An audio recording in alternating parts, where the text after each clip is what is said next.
Salut les amis, aujourd'hui on se retrouve pour une partie entre Meren et Zur. Alors Meren vous le connaissez, il s'agit pour de 4 d'invoque, une créature 3-4. À chaque fois qu'une autre créature que vous contrôlez meurt, vous gagnez un marqueur expérience. Et au début de votre étape de fin, vous choisissez une carte de créature ciblée dans votre cimetière. Et si le coût converti de mana de cette carte est inférieur ou égal au nombre de marqueurs expérience que vous avez, vous la renvoyez sur le champ de bataille. Et sinon vous la mettez dans votre main. Quant à Zur, donc c'est moi qui vais le jouer, pour 4 d'invoque il est 1-4 vol, et à chaque fois qu'il attaque, on peut aller chercher dans sa bibliothèque une carte d'enchantement avec un coût quantum mana de 3 ou moins, et on le pose directement sur la table, et ensuite on mélange sa bibliothèque. Donc c'est moi qui vais jouer Zur, je serai à droite, et c'est Juin qui jouera Meren. Et on a à côté de nous donc Baptiste, le patron de la boutique Piloufa à Saint-Agen, qui va m'aider à commenter la vidéo. Et bonjour tout le monde. Du coup, qui a gagné le toast là? C'est Meren. Donc tour 1, pince-crâne. Donc ça c'est très fort pour pouvoir sacrifier, avoir un petit moteur de sacrifice et piocher Voilà, en plus ouais, pour parce que c'est vrai monter les marqueurs ouais. expérience. Donc moi je pose une toundra. Et ensuite... et la Sonji Taxiane pour 2 points de vie.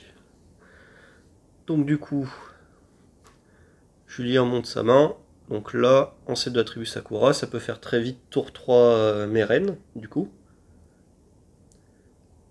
Ça peut même la rendre incontrable, du coup, s'il temporise un petit peu. Qui est une fileuse de la destinée et surtout une décomposition abrupte, qui est un sort qui est incontrable et qui permet de casser un permanent de 2, ou non, de 3 ou moins, ça me semblerait. Oui, en éphémère. Donc parfait pour casser mes enchantements.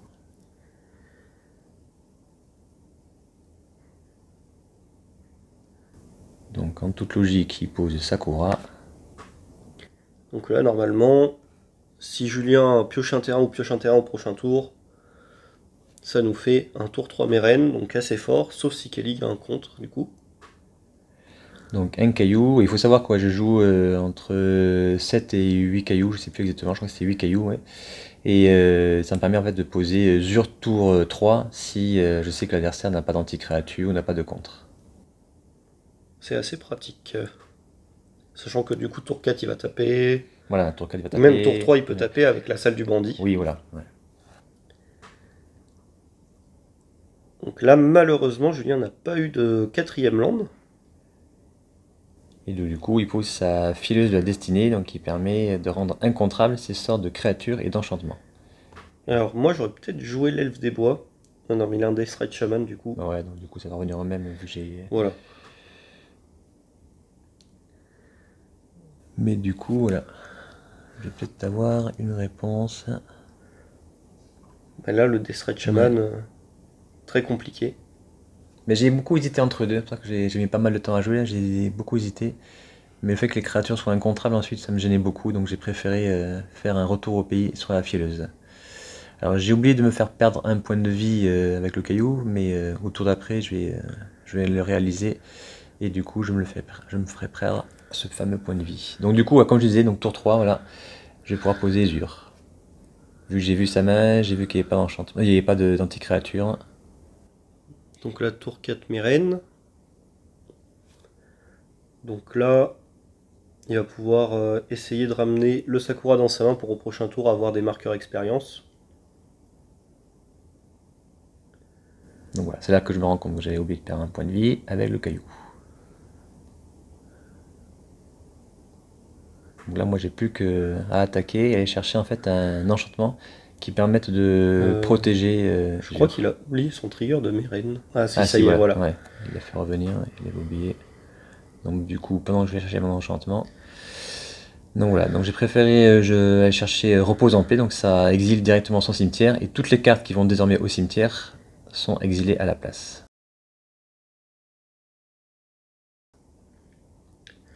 Donc là, le plan réanimateur de Meren tombe à l'eau.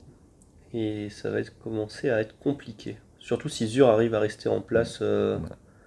Ah voilà, c'est pour ça que je suis pas allé chercher parce que j'avais déjà en main, donc du coup disparition. Ah oui, Donc pour là. 2 bleus, ça permet de passer hors phase ma créature. Et du coup, quand ma créature passe hors phase, tous les enchantements qui sont dessus passent aussi hors phase. Donc très bien pour gérer un anti-créature ou carrément un simple sacrifice. Donc le fameux elfe des bois.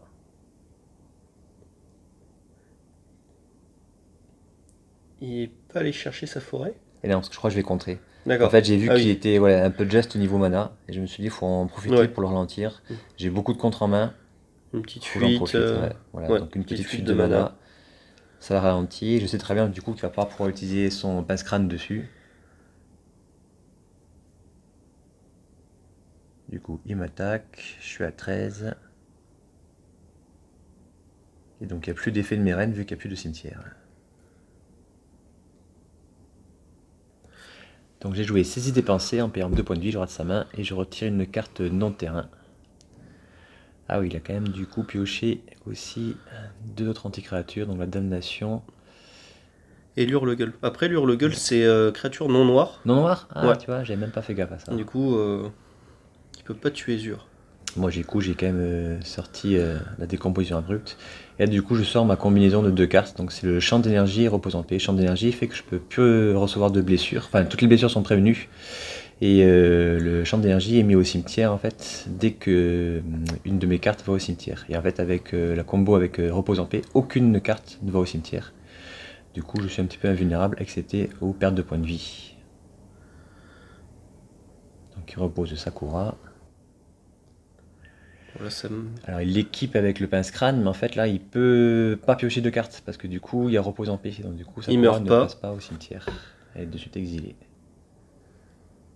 Donc du coup il change son play, il le sacrifie pour aller chercher un terrain, mais il se rend compte que de toute façon là il aura plus de solution. Il préfère abandonner pour passer rapidement à la suivante.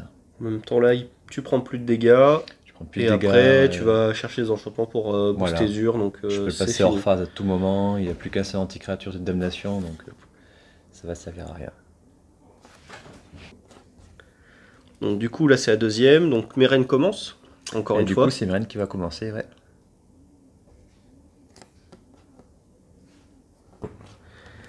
Du coup, on est parti sur la deuxième game. Les deux joueurs réfléchissent s'ils vont mulligan ou pas. Je crois que Kelly a une misdirection en main. Ouais, une sorte de carte comme Force of Will. Un Fatal Push qui met en dessous. Voilà, allez hop, le mulligan il est fait. Et c'est parti. Tour 1, Deathrise Shaman.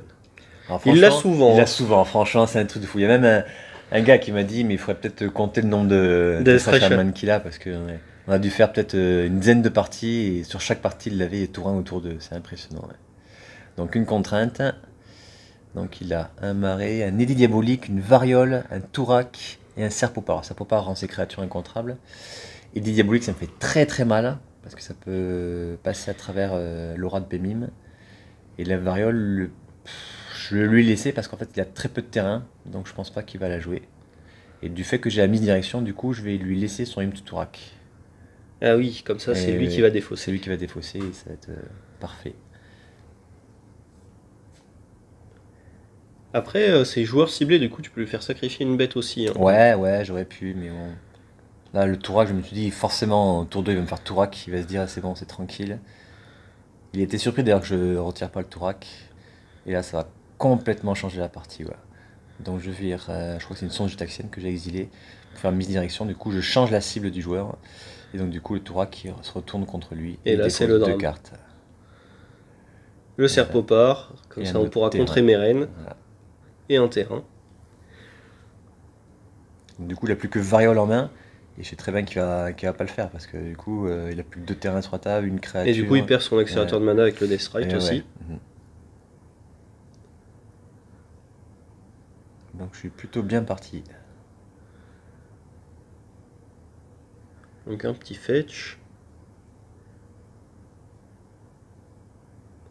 La partie reste très calme quand même. Ouais. Ah. Ouais, du coup, il peut rien faire. Il avait sûrement pas osé jouer sa variole. Et surtout qu'il a pas de vert. Ouais, il a pas de vert, il aurait perdu encore un terrain, une créature. C'était pas intéressant pour lui de faire la variole. Donc moi, fin de tour, je cherchais la fontaine sacrée. Puis une brousse. Ah, et un Mind Twist à 2. Convulsion cérébrale, donc il défausse ses 2 dernières cartes au hasard.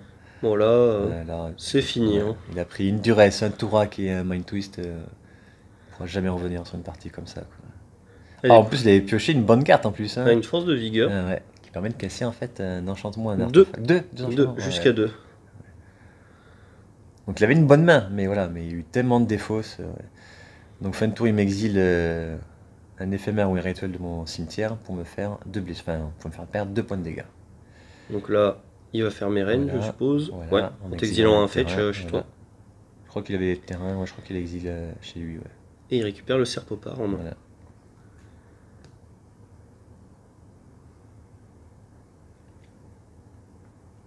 Ça reste très compliqué quand même.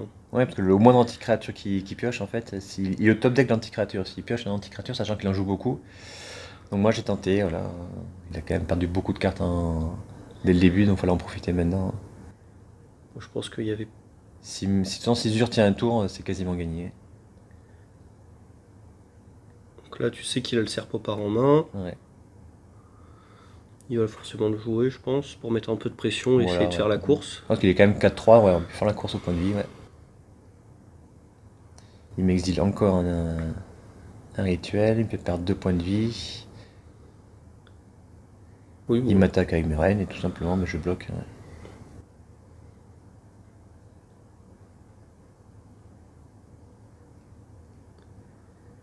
Donc là, on attaque avec Zur, on va chercher sûrement Rest in Peace. Comme ça va bloquer complètement C'est toujours, Meren. ouais, c'est toujours très délicat la première carte à aller chercher. Soit on va chercher voilà, repose en paix et après on va chercher donc du coup le. Du coup, ça sera le champ. Vanish pour éviter Mais j'ai l'anti-bet. plus de contre en main donc j'ai pas le choix, il faut vraiment que je la protège. Donc Vanishing va vraiment me permettre de la protéger contre les Vras, contre les sacrifices.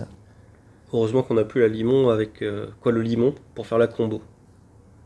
Quel limon? Le Limon nécrotique qui permet d'avoir les combos, les capacités activées des cartes dans le Ah oui, cimetière. oui c'est vrai, oui. Parce que là, Voilà. ça peut vite partir et te tuer quoi. Donc là il m'attaque avec tout, ça fait 4, 5, 6, 7. Une petite Impulse. En réponse, je fais un peu, on sait jamais. Et je crois que j'ai 4 terrains. J'ai même failli oublier d'en prendre une, tellement j'étais dégoûté. Ouais. Sur 4 cartes, 4 terrains. Bon, j'en joue 40 quand même, certes. Il faut à tout prix poser Zur tour 3 ou tour 4, donc 40 landes c'est quasiment obligatoire dans un tel deck. Donc là, ça nous fait un total de 8. Ouais. Donc là, la course quand même... Ah ouais, finalement, ouais, tu vois, j'ai hésité à aller chercher, comme tu me disais, un repose en paix et faire le même schéma que la première.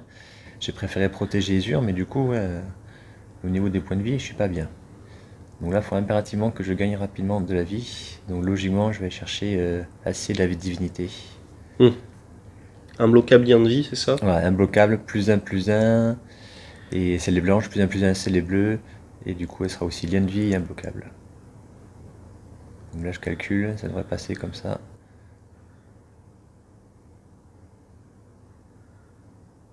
Et non, parce qu'en fait, ouais, si je passais à 9 avec le champ d'énergie, du coup, il va te tuer avec le il Death pouvait Shaman. me tuer avec le chaman. Ouais. Donc j'avais pas le choix, il fallait que je fasse ce champ d'énergie et prier pour qu'il ait rien pour me casser un permanent ou me faire défausser une carte.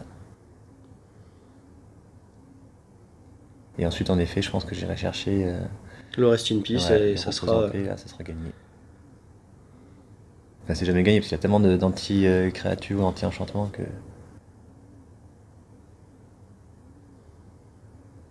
Donc là, il fetch, il va chercher le tombeau.